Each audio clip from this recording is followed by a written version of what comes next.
જે રીતના વડોદરા મહાનગરપાલિકા એક સ્વાયત્ત સંસ્થા છે, તમારા મારા ને જનતાના વેરાથી ચાલતી આ સંસ્થા છે. આ સંસ્થાની ખૂબ જ મોટી જવાબદારી હોય છે. ત્યારે વડોદરા મહાનગરપાલિકામાં આરટીઆઈ કરતાં રોડ શાખાની 7 ફાઇલો ગાયબ છે, બિલ્ડિંગ પ્રોજેક્ટ શાખાની 1 ફાઇલ ગાયબ છે. તો વડોદરા મહાનગરપાલિકા એક બાજુ સીસીટીવી કેમેરાથી સજ્જ છે, બીજી બાજુ સિક્યુરિટી ગાર્ડથી સજ્જ છે.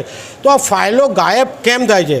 કારણ જોવા જઈએ તો કોન્ટ્રાક્ટર અને અધિકારીઓ જે ભ્રષ્ટાચાર કર્યો હોય છે તેના કારણે ફાઇલો અઢળ એટલે ગુમ થયેલ છે, મળતી નથી તેવું પ્રસ્થાપિત થાય છે. આપણે ટૂંક સમય પહેલાં સીએમમાં ફરિયાદ દાખલ કરી ત્યારે અતાપી થીમ વન્ડરલેન્ડ પાર્કની ફાઇલ મ્યુનિસિપલ કમિશનર સાહેબના કેમ્પ ઓફિસથી ગાયબ હતી તેવું આપણને માહિતી આપી છે.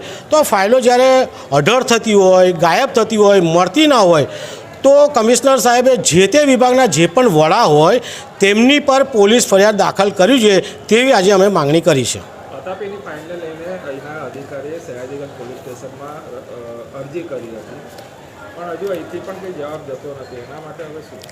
જે રીતના ફાઇલ અઢળ થઈ છે અતાપીની, સયાજીગંજ પોલીસ સ્ટેશનની કાર્યવાહી કરી રહી છે, પરંતુ હજુ અમે કમિશનર સાહેબને કહીએ છીએ કે જે રીતના અરજી દાખલ કરી છે, અરજી નહીં પરંતુ જે તે વિભાગના જે વડા હોય એમની પર પોલીસ કમિશનર સાહેબે ફરિયાદ દાખલ કરવી જોઈએ, જેથી કરીને સીધી જાંચ કરવામાં સીધી તપાસ થાય.